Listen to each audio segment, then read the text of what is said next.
বলবে কি বলবে আমি ওটা ঠিক বলতে পারবো না এক্স্যাক্টলি কি বলেছে, তবে প্রতিবাদ করা আমাদের গণতান্ত্রিক অধিকার।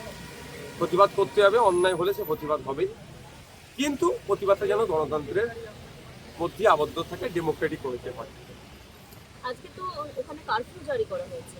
দেখুন 163 জারি করবেন, সেটা রাইট আছে, জারি করতেই পারে, কিন্তু প্রশ্ন থেকে যাচ্ছে যে 1890 সালে যে মসজিদটি তৈরি হয়েছে, তারপর এয়ারপোর্ট হয়েছে 1924-এ।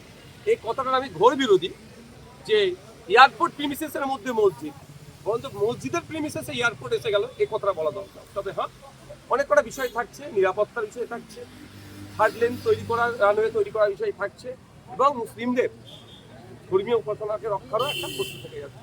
যখন এই এতগুলো গুরুত্বপূর্ণ বিষয় যখন থেকে যাচ্ছে, সেটা নিয়ে হুটহাট মন্তব্য না করে আমার রাজ্যের মুখ্যমন্ত্রীর কাছে আমি আবেদন এটাই করব যে এয়ারপোর্ট অথরিটি, মসজিদ committee, civil society, Islamic scholar যারা আছে তাদেরকে নিয়ে বসুন। আমার বিশ্বাস এটা একটা সুন্দর ওয়ে আউট হবে। কারণ তখন বুদ্ধবাবুর আমল ছিলেন, সেন্ট্রাল অ্যাভিয়েশন মিনিস্টার তখন বিজেপির আন্ডারে ছিল, তারা এসেছিলেন এখানে, তারা আলোচনা করেছেন, বেশ কিছু কি নোটও ছিল, সেই নোটটাও তোলা হোক, তখন কি কি বিষয়টা নিয়ে আলোচনা চর্চা হয়েছিল সেগুলো দেখলে অনেক দেখা যাবে। অহেতুক এটাকে নিয়ে, এই মসজিদটাকে কেন্দ্র করে বিশৃঙ্খলা তৈরি হোক বা বাজে পারসেপশন তৈরি হোক, এটা আমি চাই না। এই জন্য একটা গোল টেবিলের খুবই প্রয়োজন আছে। সেটা হচ্ছে যে আমরা দেখলাম মদন মিত্র তিনি শিবির বদল করলেন, আজকে শোনা যাচ্ছে তাপস চ্যাটার্জি যাবেন, মনোজ গুপ্তের নামও শোনা যাচ্ছে, কি বলবেন? দেখুন, তৃণমূল যে পাপগুলো করেছে, অবশ্যই মমতা ব্যানার্জিকে একটা বড় অংশ পাপ নিতেই হবে মাথায়, কারণ তিনি দলের সর্বোচ্চ নেত্রী ছিলেন, তার আমলে অন্যায়গুলো হচ্ছিল, তিনি মুখ বুঝে সহ্য করেছেন, এই পাপের ফলগুলো এগুলো হচ্ছে। যারাই যাচ্ছে তারাই দেখছি অভিষেক বন্দ্যোপাধ্যায়ের জন্য দল থাকছে, বা অভিষেক বন্দ্যোপাধ্যায়ের জন্য শিবির বদলাচ্ছে বলছে, অভিষেক বন্দ্যোপাধ্যায়কে তোপ যাচ্ছে। দেখুন, কিছুতে একটা বলে পাবলিককে বোকা বানিয়ে দিতে হবে। এতদিন অভিষেক বাবু এবি এবি করে লাপালাপি করছিলেন, এখন কি হলো?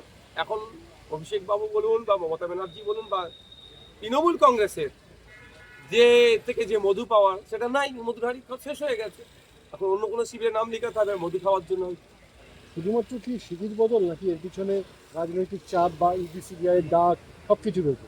দেখুন, এগুলো তো থেকেই যাচ্ছে, কেউ কিছু অন্যায় করে বসে আছে বা আগামী দিনে কারোর যে লক্ষ্য আছে সেগুলো হয়তো পূরণ করবে। ব্যক্তি স্বার্থ চরিতার্থের জন্য এই কাজগুলো করছে। তবে এতটুকু বলবো, যারাই শিবির বদলাচ্ছে তারা তাদের লোকাল এলাকায় যাচ্ছে না কেন? যারা ভোট দিয়ে নির্বাচিত করেছেন তারাও একটু তাদেরকে দেখতে চাইছে, যাচ্ছে না কেন? আচ্ছা, তাহারিয়া ট্রাস্ট বিভিন্ন এনজিওতে একাধিক র্যাডারে এসে যাচ্ছে, রেড হয়েছে গতকাল, বলা হচ্ছে যে বিদেশি টাকা এখানে আসছে এবং সেখানে সেখানে বেশ বিদ্রোহী কাজকর্ম চলছে, একাধিক এরকম অভিযোগ উঠে আসছে। দেখুন, স্পষ্ট ভাষায় আমি বলতে চাই, আমি যার ভোট দিন, আমি যার আমার দাদু স্বাধীনতা সংগ্রামী ছিল, দেশকে স্বাধীন করার জন্য লড়াই করেছে, আমি সেই রক্ত আমার গায়ে বলছে। দেশের মধ্যে থেকে দেশবিরোধী কর্মকাণ্ড কেউ করলে তার কোনো ছাড় নেই, কিন্তু দুর্ভাগ্যে ইতিপূর্বে অনেক ধরনের অভিযোগ অনেক জায়গায় এসেছে, শুধু মিডিয়া ট্রায়াল চলেছে, বাস্তবে দেখেছি নীল। এক্ষেত্রেও তাহেরিয়া ফাউন্ডেশন বলুন কি সংস্থা বলছেন, যে কেউ যদি এফসিআর এর মধ্যে টাকা নিয়ে আসে তাদের কোনো অপরাধ করেনি। হ্যাঁ, এফসিআর এর সময় এখন যে বর্তমানে যে কেন্দ্র সরকার চলছে, প্রচুর লোকের এফসিআর বাতিল করে দিয়েছে, বিদেশি টাকা যারা অনুদান নেয়, সে নিয়ারও প্রভিশন আছে, সে টাকা নিয়ে কোথায় কিভাবে খরচ করছে সেটা দেখার দায়িত্ব। তদন্ত যদি অন্যায় করে থাকে একটাও না ছাড় পায়, তবে হ্যাঁ, আমার অনুরোধ এটাই, উইদিন 6 মান্থ তদন্ত প্রক্রিয়া শেষ হোক। তাহলে ইডি, সিবিআই, এনআইএ সব নিচ্ছে, তদন্ত কচ্ছপের গতিতে চললে হবে না, উইদিন 6 মান্থ। অন্যায় করলে রাস্তায় ফাঁসি দিয়ে যাবে, এমন দৃষ্টান্ত তৈরি করতে হবে, দেশে থেকে দেশের গাদ্দারি কেউ করার সাহস পাবে না।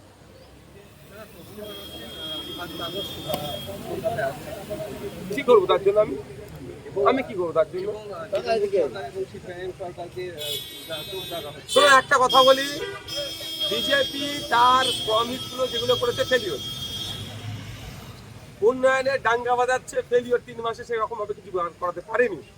ফলে এই উন্নয়নের ডাঙ্গা বাজাতে গেলেই এমন এমন কথা বলো, তখন দিলীপ বাবুকে দিয়ে বলাবে, তো তখন সুমিত বাবু সেটাতে আবার মলম লাগাবে, এই করে মুসলিমদের বিরুদ্ধে 4টে গরম গরম কথা বলো, এটাকে উন্নয়ন বলে চালাবে। তসলিমা নাসরিনকে ওই জন্যই নিয়ে আসা হচ্ছে। আমি কেন বলবো? সংখ্যাগুরু গরিষ্ঠ সমাজের মানুষকে প্রশ্ন করুন যে তসলিমা নাসরিন পশ্চিমবাংলায় আসছে, যে প্রতিনিয়ত আপনার প্রতিবেশী সংখ্যালঘুদের ওপরে নিয়ে বাজে মন্তব্য করে, আপনি কেমন ভাবে দেখছেন? আমাকে কেন প্রশ্ন করবেন? আমি তো স্বাভাবিকভাবেই বলবো এটা ভালো না, এটা বলাবেন আমাকে দিয়ে, কিন্তু আমি ওটা বলবো না। যে কেউ আসতে পারে পশ্চিমবঙ্গের সংস্কৃতি কালচার প্র্যাকটিস করার জন্য কেউ আসতে পারে, কিন্তু সংস্কৃতি কালচারকে সামনে রেখে নির্দিষ্ট কোনো ধর্মের বন্ধের মানুষকে যদি আঘাত করে তাহলে তখন প্রতিবাদ হবে ডেমোক্রেটিক হয়ে। পদত্যাগ করলেন, সেই সময় দেখা গেল সুনীল বনসালের সঙ্গে তিনি বৈঠক করলেন। আমি অনেক আগে বলেছি এই ধরনের যারা এই সিনেমা জগতের আছে তাদেরকে দিয়ে এই ধরনের পলিটিক্স হয় না। হ্যাঁ, সেটা যদি পুরোপুরি যদি আসে তখন কারণ এরা একটা জগৎ সামলাচ্ছে, আবার এই পলিটিক্সটা তো ওর থেকে বড় বড় ফিল্ড, তারা সামলাতে পারবে না। অনেক আগে বলছি ফল আজকে এটা আগে সবাই কেনার বলে অসুবিধা কি আছে? পাওয়া যাবে